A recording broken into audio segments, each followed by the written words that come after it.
Pemirsa, kasus Nenek Asyani bukan hanya satu-satunya kasus yang menimpa rakyat kecil, apalagi mereka yang berusia senja. Seorang petani tua di Gunung Kidul, Yogyakarta hari ini akan mendapat vonis hakim atas dakwaan mencuri kayu perhutani dan merusak hutan. Terdakwa mengaku hanya berusaha menyingkirkan kayu besar yang mengganggu lahan garapannya, namun polisi hutan menuduhnya melakukan pencurian kayu.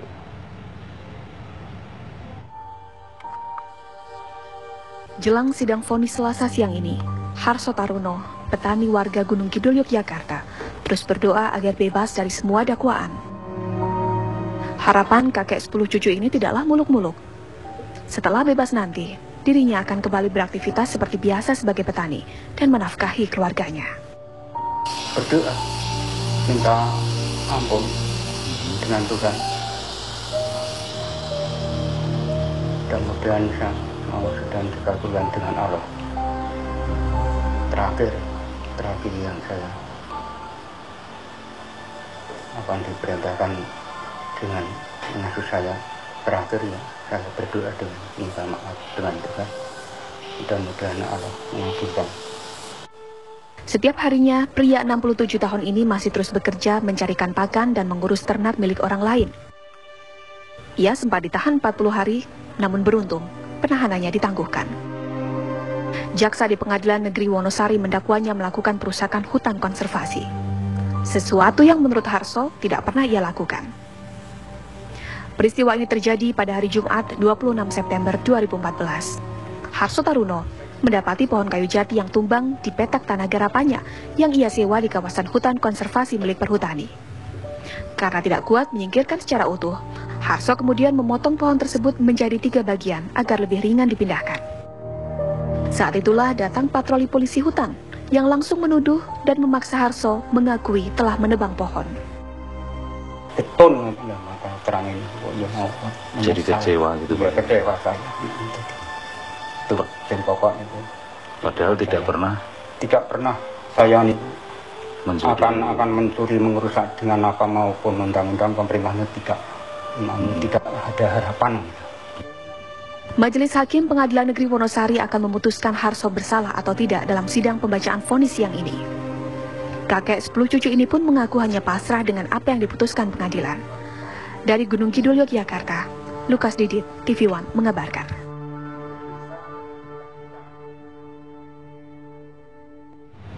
Pemirsa, sidang vonis Mbah Harso akan digelar siang ini dan kemudian bagaimana jalannya sidang? Danita Riyandini akan mengabarkan langsung dari Pengadilan Negeri Wonosari, Gunung Kidul, Yogyakarta. Danita, silakan.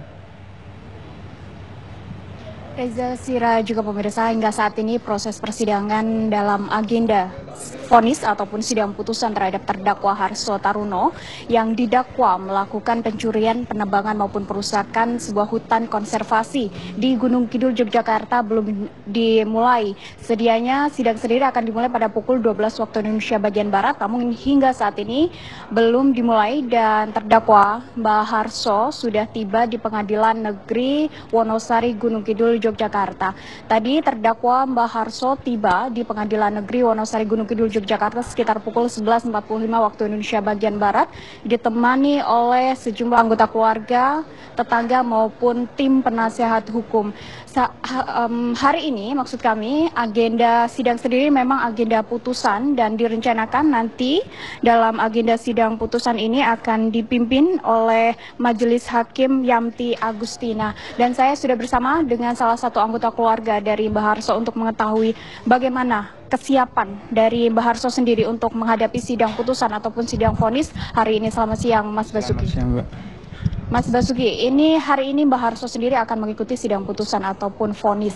Seperti apa kesiapan dari pihak keluarga maupun Mbah Harso sendiri? Ya, dengan adanya putusan ini ya saya minta supaya nanti cepat selesai lah Mbak. Masalah Bapak cepat selesai dan Bapak kan udah tua, mudah-mudahan tidak ada masalah yang seperti ini lagi. Kan dulu itu beli itu kan cuma untuk garap, tahu-tahu kena masalah seperti ini Mbak. Di rumah itu semua memikirkan ibu aja sampai nggak pernah makan, ada makan sulit, kepikiran Bapak terus masalah ini. Di rumah juga sama tetangga malu karena sebenarnya Bapak juga nggak ngelakukan tapi dituduh seperti ini Mbak. Sampai anak istri saya juga semua juga nanggung, malu dengannya Saya minta dan nanti pengadilan dapat seadil-adilnya, supaya putusannya seadil-adilnya, biar bapak saya bisa tenang di rumah juga tidak ada masalah lagi.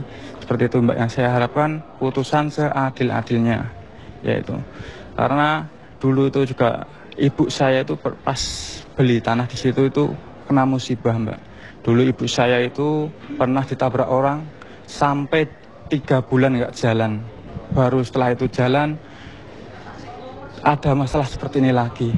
Sebenarnya seperti apa awal dari kasus Mbah Harso sendiri hingga akhirnya sempat ditahan selama 40 hari begitu Mas? Iya, Bapak itu kan awal mulanya gini Mbak, Bapak itu kan garap lahan di sana. Lah garap itu kan hari Jumat, Bapak itu langsung diambil sama pegawai resort kehutanan.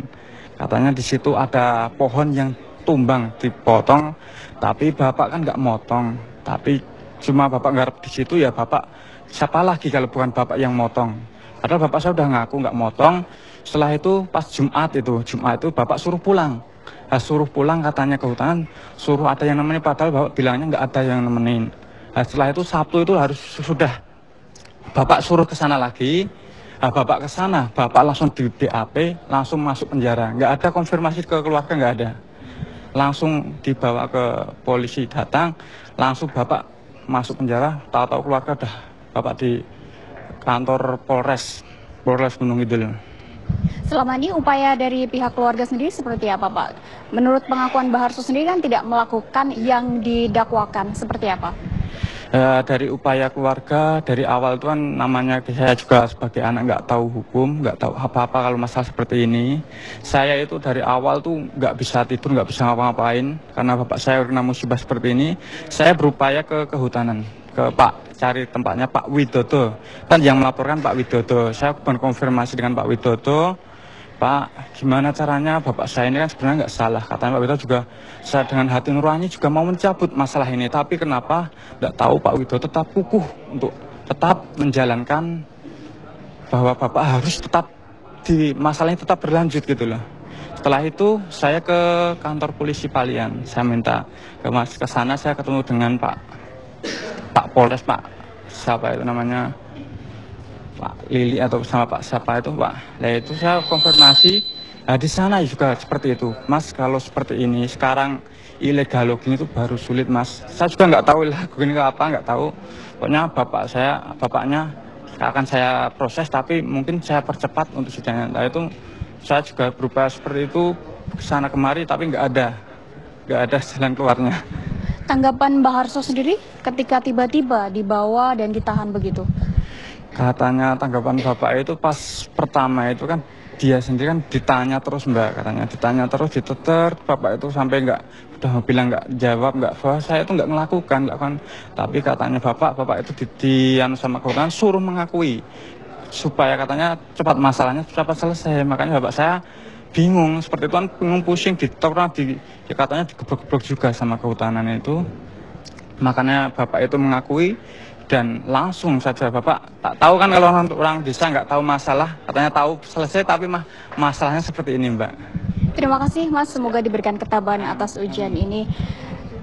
Sedianya memang untuk sidang ataupun pelaksanaan sidang yang sudah dilalui oleh Mbah Harso Taruno sudah 13 kali. Dan hari ini sudah sidang ke-14 kali Mbah Harso Taruno menjalani sidang atas dakwaan curian, penebangan maupun perusakan hutan di wilayah konservasi Gunung Kidul, Yogyakarta.